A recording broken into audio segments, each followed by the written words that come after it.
हो मेरा काम गरीबों से की हमायत करना, दर्दमंदों से ज़ईफ़ों से मोहब्बत करना। कभी बुझ नहीं सकते मेरे जुनून की मशल, मैंने जुल्म मिटाने की कसम खाई है। और क्या बता सकता हूँ। 16 साल हाँ। आपने डीडीसी लड़ा? डीडीसी भी लड़ा। कितने वोट आए? वोट की मुझे कमज़ोरी थे वहाँ, मैं नहीं पहुँचा। मुझे 7-8 घंटे टोटल मिल गया, 8-10 दिन में क्या कमाओ, कौन सा वोट मिलेगा। अभी आपने बोला 16 साल हो गए। मैं तो उस टाइम मैं तो उधर अपने इलाके में मैं जाता हूँ। मैं तो श्रीनगर में JNK का प्रेसिडेंट हूँ, राहुल गांधी एसोसिएशन। मैं श्रीनगर 16 साल से मैं श्रीनगर में रहता हूँ। मतलब लोगों को समझाने में आप भी कहीं ना कहीं नाकाम हुए। तो लोगों में वो कमज़ोरी मेरी है, वो लोगों की कमज़ोरी नहीं है। वही तो मैं भी बता रहा मुझे हूँ। पूरे जम्मू कश्मीर के लोग दुआएं दे रहे हैं, मुझे इतना चाहिए, मुझे कुर्सी नहीं चाहिए। लोग आज़ादी मांग रहे हैं, वहाँ पे बीजेपी 3 सीटें निकाल रही है। बीजेपी के लिए बहुत बड़ी बात है ये। आप देखो आगे आगे होता है क्या। क्या होगा बताओ। आप देख लेना, भाजपा नहीं टिकेगा वहाँ। मेरे ख्याल से पूरे जम्मू कश्मीर में नहीं टिकेगा। लोगों को समझ आ गया, लोग तो होशियार हो गए, खबरदार हो गए क्या करना है। क्योंकि कि लोगों के पास जब सुकून ही नहीं है, चैन नहीं है, वो सब कुछ लूट लिया भाजपा वालों ने। क्या दिया? दुख के सिवा कुछ नहीं दिया भाजपा सरकार ने, कुछ नहीं दिया। क्या आप लोग को लग रहा है? आज की खास मुलाकात में मज़हब मौजूद हैं पीरज़ादा मोहम्मद शफ़ी साहब, जो कि बडगाम से बिलोंग करते हैं और कांग्रेस के नेता हैं। सर, स्वागत है आपका न्यूज़ 7 इंडिया में। थैंक यू, शुक्रिया। शफ़ी साहब, आज आप जम्मू में हैं, क्या कारण है? मुझे दिल्ली का प्रोग्राम था। प्रोग्राम ये था कि मैं कोशिश करूंगा मोदी जी से और अमित शाह जी, जो हमारा प्राइम मिनिस्टर है, हमारा मोदी जी, और अमित शाह जी जो हमारा होम मिनिस्टर है, उनसे मैं मिलने का कोशिश करूंगा। और जो हमारे नेता है गुलाम नबी आज़ाद और राहुल गांधी जी और सोनिया जी, उनसे भी कोशिश करूंगा मिलने का। तो इंशाल्लाह अगर अल्लाह ताला ने चाहा, इसलिए मैं मिलूँगा उनको कि हमारे जम्मू कश्मीर में बहुत ही प्रॉब्लम्स है, चाहे यूथ है या किसानों की मसले है या बेरोज़गारी का मसला है, या चाहे उन्होंने कहा कि नया कश्मीर बनाएंगे, कि हमारे रोडों की क्या हालात देखो। बहुत ही हमारे जम्मू कश्मीर के लोग सफ़र कर रहे हैं, इसीलिए मुझे मिलने की कोशिश करूँगा।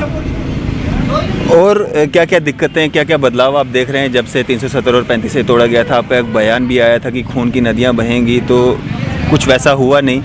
370 और 35 से टूटने के बाद क्या बदलाव देखते हैं आप? कुछ बदलाव नहीं आया। कि आप भी जम्मू कश्मीर के बाशिंदे हैं, आप देखो, आप भी, आपको सवाल करने की कोशिश नहीं करना था कि आप भी जम्मू कश्मीर के हैं। अगर आपको लग रहा है कि जम्मू कश्मीर को कुछ बदलाव आया, तो कुछ बदलाव नहीं आया। तो सब जम्मू कश्मीर के लोग आज रो रहे हैं, परेशान हैं। हर तबके जो सुख चैन है वो सब भाजपा सरकार वालों ने लूट लिया। आज तो हमारे पास सुकून ही नहीं है, चैन नहीं है। 4G क्यों नहीं दे रहे? कि ये तो हमारे प्राइम मिनिस्टर का वादा था। एक दिन उन्होंने कहा कि डिजिटल इंडिया बनाएंगे। कहाँ है डिजिटल इंडिया? हमारे जम्मू कश्मीर में 2G नहीं चल रहा है। बाकी मुल्कों में 5G लॉन्च हो रहा है, हमारे जम्मू कश्मीर में 2G भी नहीं चल रहा है। उन्हें कितने वादे किए आज तक? ये मसला, ये तो नया बनाना नहीं है, उनको रेस्टोर करना था। उन्होंने वो नहीं रेस्टोर किया 4G इंटरनेट। अगर कश्मीर में हालात ख़राब है, क्या जम्मू में भी हालात ख़राब है? ये शर्म आना चाहिए उनको। क्या बताएंगे, किसको फरियाद बताएंगे? फरियाद आज वो पहले फरियाद बताते हैं हमको हुक्मरानों को, वो सुनते हैं। आज जो हुक्मरान है वो नहीं सुनते हैं। सिर्फ आज हमारे फरियाद सिर्फ अल्लाह ताला भी सुनते हैं, उसके बगैर आज कोई नहीं सुनता है हमारे फरियाद। मेरे ख्याल से लोगों को आज के बाद उन्हीं को फरियाद बताना था। हमारे हुक्मरान जो बैठे, हमारे नेता, उन्होंने कुछ नहीं किया हमारे जम्मू कश्मीर को। शफी साहब, डेली वेजर्स की आपने बात की कुछ देर पहले। डेली वेजर्स जो हैं परिवार काफ़ी तकलीफ़ में है, परेशानी में है, जिसका सारा जो जिम्मेवार जो बीजेपी सरकार अगर किसी को ठहराती है तो वो जो आप 70 साल जिन्होंने राज किया उनको ठहराती है। तो क्या वाकया में जो 70 साल जिन्होंने राज किया उनकी इसमें गलती है कि एक रोज़गार दिया, छोटा ही सही रोज़गार दिया, और अब जब उनको पक्का करने की बारी आई तो अब बीजेपी पे जो है वो सब मर दिया जाता है? आप मुझे बताओ, उन्होंने उनको रोज़गार दिया 70 सालों वालों ने, क्या इनको हक नहीं बनता उनको परमिट करने, रेगुलराइज करने का?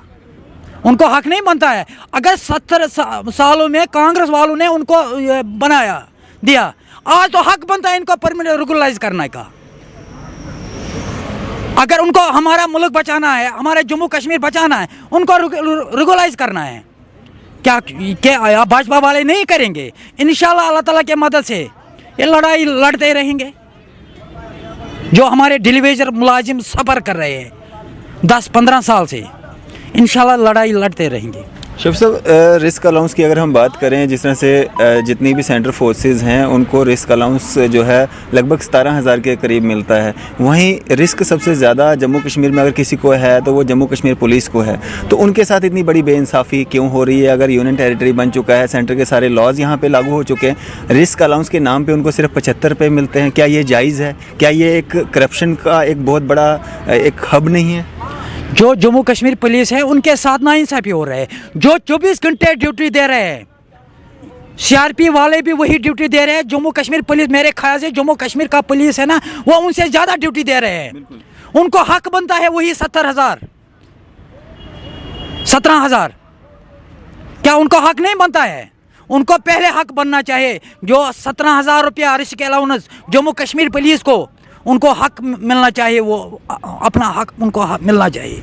मैंने आवाज़ उठाई, जम्मू कश्मीर का पुलिस का जो रिस्क अलाउंस है वो मैंने आवाज़ उठाई जम्मू कश्मीर में, और किसी नेता ने नहीं आवाज़ उठाई। ये हमारे जम्मू कश्मीर पुलिस है, वो हमारे है, बिल्कुल हमारा ही। उनको हक बनता है, उनको देना चाहिए। इंशाल्लाह वो डिमांड भी मैंने रखा मोदी जी से और अमित शाह जी से। तो इसके साथ साथ में एसपीओज़ भी एक बहुत बड़ा अहम हिस्सा है, जिनको 20-20, 25-25 साल हो गए अपनी सर्विसेज देते हैं। बड़े सारे लोग हैं जिन्होंने अपनी जाने तक गंवाई हैं, उनके साथ भी कहीं ना कहीं बेइंसाफ़ी हो रही है।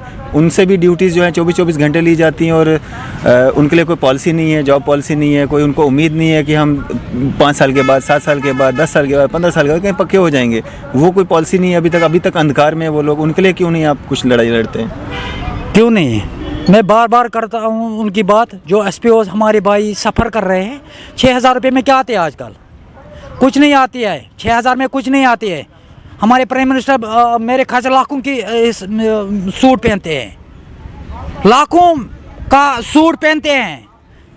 हमारे एसपीओ वाले 6,000 रुपये तनख्वाह मिलते हैं उनको। क्या उनको हक नहीं बनता है परमिट करने का? उनको हक चाहिए एसपीओ वालों को। उनको कम से कम खुदारा मेरे ख्याल से 20-25 हज़ार मिलना चाहिए, तभी उनकी बच्चे, उनकी परिवार सुख चैन से ज़िंदगी बसर कर सकते हैं। वो काफ़ी मेरे ख्याल से ज़्यादा सफ़र कर रहे हैं ये तो एसपीओ वाले और हमारे डेलीवेजर मुलाजमीन। ये जम्मू कश्मीर में काफ़ी सफ़र कर रहे हैं। आप देखो हमारे, मेरे ख्याल से मैं जो अभी जितनी भी तबके हैं ना जम्मू कश्मीर में, चाहे मुलाजिम है, ट्रेड वाले हैं, या कोई भी तबका के लोग हैं, वो जम्मू कश्मीर में परेशान है। किसी को सुख चैन नहीं है। आज देखो हमारे बच्चे 2 साल से तालीम से महरूम है। अगर जम्मू कश्मीर में 4G इंटरनेट रेस्टोर हो जाएंगे, वो ऑनलाइन क्लास पढ़ जाएंगे। क्या बच्चे क्या करेंगे कल? वो तो ड्रग्स कर रहे हैं आज। आप देखो कश्मीर में कितने बच्चे ड्रग्स कर रहे हैं। वो क्या वजह है? एक तो 4G इंटरनेट बंद है। अगर 4G इंटरनेट रेस्टोर हो जाएंगे जम्मू कश्मीर में, वो बच्चे तालीम पढ़ जाएंगे। जिम्मेवार कौन है इसका? भाजपा सरकार। और कौन है? मैं हूँ। कांग्रेस है, ये भाजपा सरकार है। कांग्रेस आएगी सब ठीक हो जाएगा इंशाल्लाह अल्लाह ताला के मदद से। कांग्रेस, मैंने नहीं ये कहूँगा, कांग्रेस ने लोगों को सुकून दिया, चैन दिया। जब भाजपा सरकार आ गई तब से उन्होंने सुकून चैन लूट लिया जम्मू कश्मीर। फिर बीजेपी क्यों जीतती है? तो लोगों को समझ आ गया। आगे देखो होता है क्या। इलेक्शन के टाइम पे बीजेपी जीत जाती है, उसके आगे पीछे समझ आ जाती है। इलेक्शन के दौरान जब वोट डालना तो कश्मीर में क्या हालात हो गए अब भाजपा को। कश्मीर में हालात देखो, 3 सीटें तो वहाँ से भी निकाल दी। तो ये कौन सा आप देखो, कितने मंत्री आए कश्मीर में, पूरे सेंट्रल फोर्स आया उधर कश्मीर में। ये तो बहुत बड़ी बात है कश्मीर के लिए, कश्मीर बीजेपी के लिए, क्योंकि वहाँ से एक बंदा एक झंडा नहीं उठाता था बीजेपी का। इतने सारी वोटिंग बीजेपी के हक में हुई, 3 सीटें निकाल दी। ये तो बहुत बड़ी बात है बीजेपी के लिए। आप क्या बोलते हैं? कुछ भी नहीं हुआ? नहीं, कुछ नहीं हो गया। ये कौन सा मसला है 3 सीटें? मरकज में सरकार किसकी है? भाजपा की। ये शर्म आना चाहिए 3 सीटें लिया उन्होंने कश्मीर में। जहाँ पे लोग आज़ादी मांग रहे हैं वहाँ पे बीजेपी 3 सीटें निकाल रही है। बीजेपी के लिए बहुत बड़ी बात है ये। आप देखो आगे आगे होता है क्या?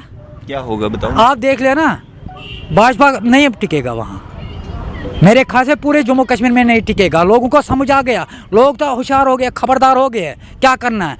क्योंकि कि लोगों के पास जब सुकून ही नहीं है, चैन नहीं है, वो सब कुछ लूट लिया भाजपा वालों ने। क्या दिया? दुख के सिवा कुछ नहीं दिया भाजपा सरकार ने, कुछ नहीं दिया। क्या आप लोग को लग रहा है जम्मू कश्मीर को कुछ दिया? मुझे बताओ, दिया कुछ? कुछ नहीं दिया। भाजपा वाले तो बोलते हैं हमने बड़ा कुछ दिया है, टोल प्लाजा दिए हैं, 4G से महरूम कर दिया है। टोल प्लाजा क्या कर रहा है? शर्म आना है उनको चाहिए। तरक्की होती है ना। कौन सा तरक्की हो जाएंगे? टोल प्लाजा से पैसा जनरेट होगा, पैसा जनरेट होगा तो लोगों पे कुछ नहीं हो जाएगा, कुछ नहीं हो जाएगा, कुछ नहीं। बस झूठे वादे आज तक उन्होंने कहा। जो भी जितने भी वादे उन्होंने कहा भाजपा वालों ने, सब वादे आज तक झूठे हो गए। अब इनको सच्चा कौन करेगा? इंशाल्लाह बस फरियाद उसको बताएंगे, अल्लाह ताला को।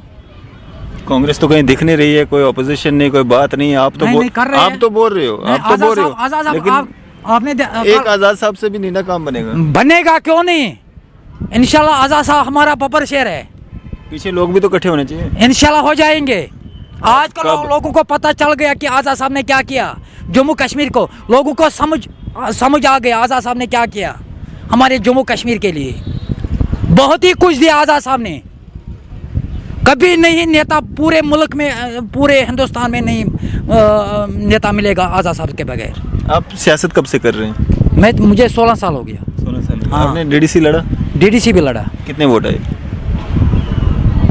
वोट की मुझे कमजोरी थे वहाँ, मैं नहीं पहुँचा।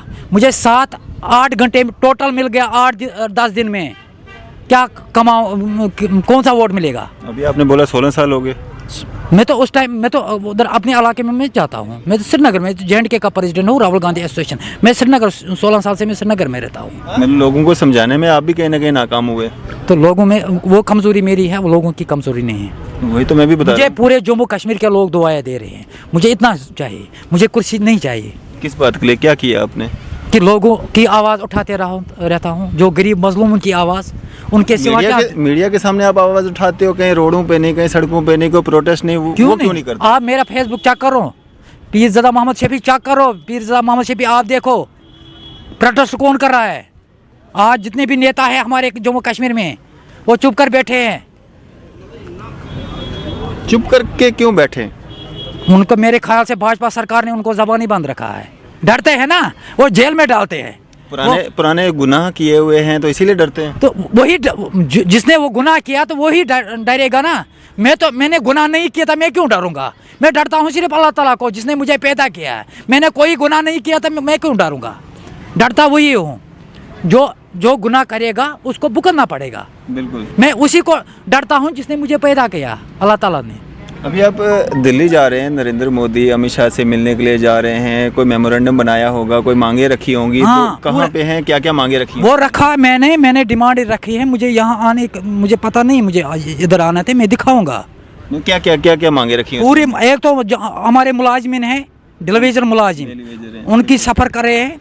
और जो जम्मू कश्मीर का पुलिस है, और जो हमारे बेरोज़गारी जम्मू कश्मीर में बढ़ रही है, हमारे यूथ, वो चौथा डिमांड है हमारी 4G इंटरनेट रेस्टोर। और जो किसानों की कर्ज है बैंकों का, वो डिमांड रखी मैंने। तो अगर किया मरकज़ी सरकार ने, मैं चुप करके बैठूंगा। अगर नहीं किया तो इंशाल्लाह मैं डोल बजाऊंगा उनको, भाजपा सरकार वालों को। बिल्कुल।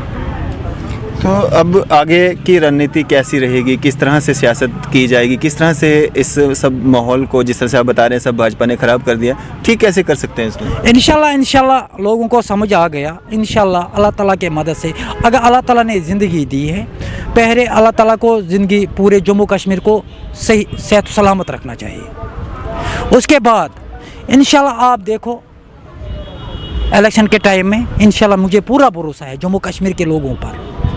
कांग्रेस को वोट करेंगे? इस बार कांग्रेस को वोट करेंगे। कांग्रेस को पूरे बहुमत से बहुमत मिलेगा अल्लाह ताला की मदद से। तो आप शेर व शायरी भी करते हैं, थोड़ा सा हमारे व्यूवर्स को भी बताएं थोड़ा सा।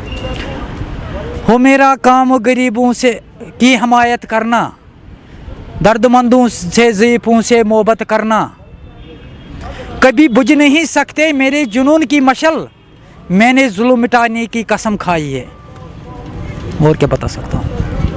कब तक ये कसम आपकी जो है बरकरार रहेगी? मरते दम तक इंशाल्लाह, जब तक मैं ज़िंदा हूँ तब तक मैं जितना भी जुल्म हमारे जम्मू कश्मीर में चल रहा है वो मिटाते रहूँगा। चाहे भी कोई भी सरकार ये जुल्म करेंगे, चाहे कांग्रेस ही हो, अगर कांग्रेस भी जुल्म करेंगे, मैं आवाज़ उठाते रहूँगा, मैं आवाज़ दबाने नहीं दूंगा जम्मू कश्मीर की मजलूमों की आवाज़। क्या मैसेज देना चाहेंगे आम जनता के लिए? आम जनता के लिए यही मैसेज है मेरे लिए, पूरे जम्मू कश्मीर के लोग जो आज तक मेरे दुआएं दे रहे हैं, पूरे जम्मू कश्मीर के लोग, चाहे माएँ हैं, बहन हैं, दोस्त हैं, मेरे रफ़ीक है, शफीक है, पूरे मैं उनसे यही रिक्वेस्ट करता हूँ कि मेरे लिए दुआ करो, बस मेरे लिए वही काफ़ी है। कुर्सी के लिए मैं भूखा नहीं हूँ, मैं गरीब जनता के लिए भूखा हूँ। दुआ क्या करनी है, मतलब ठीक ठाक रहें? हाँ बस, और क्या है, तंदुरुस्त रहें। हाँ बस वही दुआ चाहिए मुझे, बड़ी दौलत वही है। इज्जत बस वही चाहिए मुझे, बाकी कुछ नहीं चाहिए। चलिए, शुक्रिया मेरे से बातचीत करने के लिए और अपना कीमती समय देने थैंक यू, शुक्रिया। ये थे हमारे साथ पीरज़ादा मोहम्मद शफ़ी साहब, जो कि कांग्रेस के लीडर हैं, बडगाम से हैं और आज जम्मू में थे, इंटरव्यू करने का मौका मिला। दिल्ली जा रहे हैं प्राइम मिनिस्टर से मिलने के लिए, अमित शाह जी से मिलने के लिए, कुछ मेमोरेंडम वगैरह देंगे, कुछ यहाँ की मांगे हैं वो उनके सामने रखेंगे और उन पर कितना अमल होगा वो आता समय ही बता पाएगा। फ़िलहाल दीजिए इजाज़त। मैं अरफाज़ अहमद, कैमरामैन शाहनवाज़ के साथ।